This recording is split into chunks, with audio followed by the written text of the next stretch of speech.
Hello guys, welcome ulit sa ating channel. So ito na naman po si JR Doria TV para mag-update dito sa Pasig River Esplanade.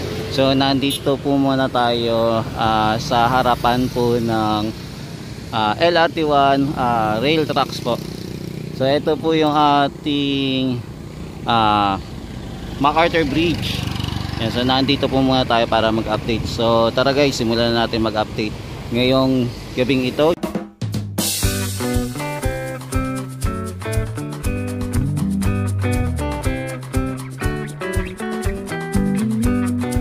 So nandito po tayo sa MacArthur Bridge. So ngayong araw na to ay June 4, 2025. So tara, simulan na natin guys mag-update dito sa Pasig River Esplanade Phase 4 po. So samahan nyo po ulit si JR Doria TV.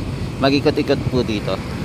And so yan, kahit paano medyo magaga pa, medyo hindi pa dumidilim. So makikita pa rin po natin yung mga building. Ito at saka ito yung mga ulap naman, medyo madilim-dilim. Hoping hindi po mag-ulan po, no, umulan at hindi po bumaksak ang malakas na ulan. Yan, so mapapansin natin guys, kahapon inaayos itong sidewalk. So ito, mapapansin natin yung sidewalk okay na. So nilinis na po nila. So na bulldozer na po. So ito, natanggal na din po yung mga lupa dito sa area. So yung mga puno kaya sana hindi po nila tanggalin, no? Sana lagyan na lang po nila ng pananim itong area na to at hindi na po putulin yung mga puno. So ito po yung ating mga crane, nakabang pa rin po yung dalawang crane natin. So ito po yung isa po yung magbabaon po ng pilote, tapos ito naman po iba po kasi yung hawak niya eh. Ayan, so iba pa po yung hawak niya ngayon. Baka ito naman tagakuha po ng pilote dito po. Ayan, so dito po siguro nila kukunin, kaya yung gamit pa po nila hook. Ayan, naka-hook pa. So abangan natin kung kailan papalitan etong isang crane na mag-iiba na po yung forma niya, maging katulad na po ito sa kabilang crane na ginagamit po nila. Ito pang pilote po ito. So ito, meron din pong mga materials na gamit dito. Yan na nakaantabay na po, na anytime pwede na po silang magsimula. So abangan natin. So ito po yung inayos na po. Yan, inayos na bulldozer na po. So ito po yung malapit po sa LRT 1. So ito pong part na to ay extension po para sa Arroceros Park. Yan, so abangan po natin kung kailan po sila magsisimula dito sa area. Yan, silip naman po tayo sa kabila, malapit po sa phase 1. So tingnan natin kung ano yung ganap naman dito sa parting ito. Yung unang esplanade na ginawa bago po umilalim po ng MacArthur Bridge. Yan guys, ito pa lang ating metal steel plate, nilalatagan na rin po pala, no. So ngayon lang din natin napansin. Kaya yung kagabi hindi pa po ito ginagawa, pero ito ngayon unti-unti na pong ginagawa. Tapos naglalagay na din po sila ng steel matting. So inuna po nila metal steel plate, tapos sumunod naman po metal matting po. Yan, so ibig sabihin mga ilang araw po siguro posible na po itong buhusan na rin ng semento. So abangan natin kung kailan po sila magbubuhos ng semento, no, kung kailan sila magsisimula dito. Kahit paano naman medyo malapit-lapit tayo dito at makukunan naman natin po ng maayos-ayos itong kaganapan dito sa pagbuhos po ulit ng semento para sa flooring po, para sa boardwalk. So abangan po natin kung kailan po sila magsisimula, no. Update lang tayo dito at punta-punta lang para malaman natin yung mga ginagawa dito, yung mga project na ongoing project dito sa Pasig River Esplanade Phase 4 para po sa extension ng Arroceros Esplanade. Yan, so ito muna guys yung natin, no, latest update dito sa ginagawa dito sa Pasig River Esplanade Phase 4, no. So ito, nagre-ready na talaga sila at mukhang sisimulan na talaga yung pag-aayos dito sa panibagong boardwalk na naudlot po. So ito, ang bilis, nalagyan na po nila ng metal. Yan. Steel plate. Ayan, metal steel plate. Ayan, sorry, nabubulol tayo. So nilagyan na po nila ng metal steel plate. So itong boardwalk na to. So ayan, silipin na lang po natin ulit bukas kung ano nang nangyari dito sa linalatag po nila dito sa panibagong boardwalk na inaayos po.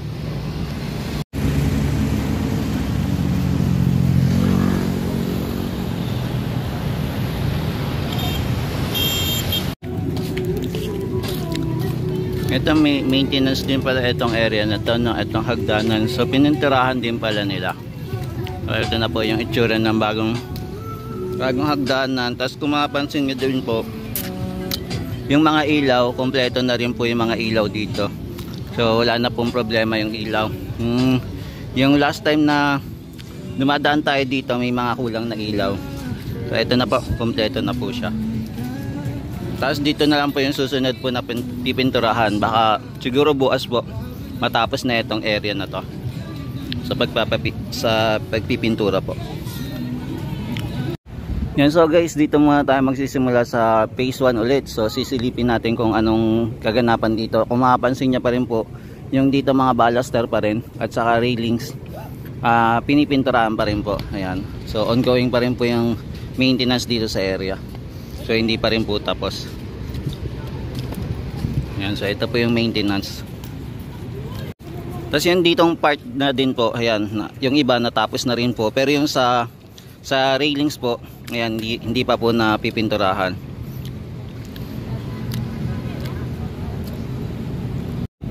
Yan, kung mapapansin nyo guys, meron pa rin tayong yellow ribbon. So ibig sabihin na ito, bawal pa po lumapit dito banta sa baluster. So maaring basa pa po itong pintura na to. Maging dito din po sa kabila. Ayan po. Yan, so ito i-open po ng, ito po magiging sarado po ng 6 at saka 7 dahil magkakaroon po ng event dito. So hindi malamang hindi tayo makakapunta dito dahil pupunta pala yung ating Pangulo. Pero sana naman pagkatapos ng ating Pangulo pwede natin siyang buksan sa public. Pero kung 2 araw yung event, baka hindi siguro ma-open. Pero check na lang natin kung ano yung kaganapan sa darating na 6 at saka 7. Yan, so ito naman yung mga tindahan natin dito sa phase 1. So ito po yung mga vendors po natin. Yan, so meron pa rin pong vendors dito. Dati hindi na sila ina-allowed pero ngayon in-allowed po ulit yung ating mga vendors. Ayan, nakakapagtinda na naman po sila. Yan, so ngayon pong gabing ito mukhang hindi po binuksan yung ating Jones Bridge, yung pailaw niya, no, mukhang hindi tinesting ngayon. Yan, pero check natin kung bubuksan pa mamayang 7. So abangan natin kung sakaling bubuksan. Yan, so mapapansin natin marami din palang namamasyal dito sa area, no, sa phase 1B. Yan, marami din po namamasyal dito na dito tumatambay. Yan, so ito po yung ating Jones Bridge. Kung mapapansin nyo po, may mga ilaw po sa baluster na kulang na po yung ilaw. Hindi na po siya, yung ibang part hindi na po umiilaw. As ganito po yung itsura ng ating Jones Bridge pagka walang walang kulay. Kumbaga wala siyang kabuhay-buhay. Iba pa rin talaga pagka linagyan po talaga ng kulay. Pang world class ang dating niya pag mayroon pa ilaw. Ngayon siya dancing 3D dancing light show. Yan, medyo grabe yung basura ngayon. Dami.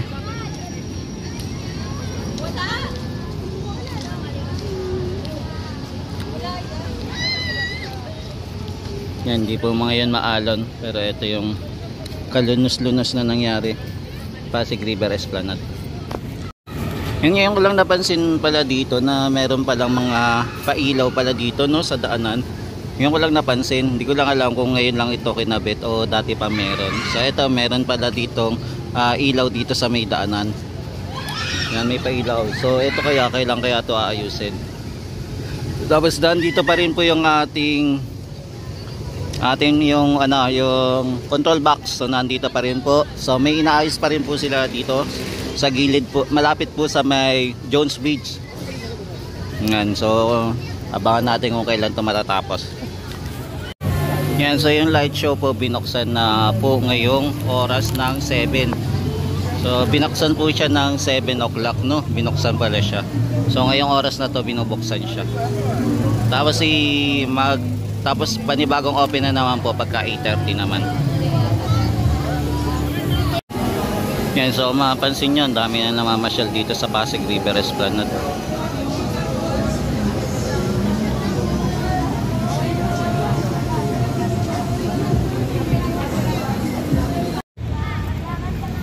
Yan, nandito naman po tayo sa Maestranza naman po. Tapos ayun, binuksan na rin po yung ating pailaw sa kasabay po ng tugtog. Dito po tayo sa Plaza Mexico. Hi guys, maragpagpag namin yung bago. Yan, so nandito naman po tayo sa Maestranza. Pero parang ang laki ng pinagbago yung Maestranza, no? Parang napansin ko parang dumilim po yung ilaw niya. Yan, sa inyo ba guys, napansin nyo ba kung dumilim ba yung ilaw o same pa rin po yung liwanag ng ilaw dito sa Maestranza, na hindi pa rin po nagbabago yung kulay niya. Yan, so naglalakad-lakad tayo dito sa area. Dito din po marami din po namamasyal. Tapos nandito pa rin po yung go-kart. Yung dito mapapansin natin, dami na talaga namamasyal dito sa area, no? Dati konti lang po namamasyal dito, pero ngayon dinadayo na talaga ng mga kababayan natin, no? Itong Maestranza na to, naging popular na siya. Kung before dati konti lang po yung pumupunta dito, iilan lang, pero ngayon tignan mo naman yung namamasyal, oh. Ang dami na talaga, di ba? Biglang nag-boom po yung ating Maestranza. Bigla po dumami yung namamasyal talaga. And so silip-silip lang tayo dito sa area. Yan, update lang tayo ng ganap dito. Yan, so ito po yung kaganapan na marami po talaga namamasyal, no? Na before na konti lang.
Yan, so guys, ito muna yung latest update natin dito sa Pasig River Esplanade, dito po sa Maynila po. So update po ulit tayo bukas. So silipin po natin kung ano na naman po yung panibagong ganap dito sa area po ng Pasig River Esplanade. Yan, maraming salamat po, hanggang sa muli. Ito po ulit si JR Doria TV na lagi po nag-update dito sa Pasig River Esplanade gabi-gabi. Yan, thank you po. Mahalin natin ang Pilipinas. Yan, God bless everyone.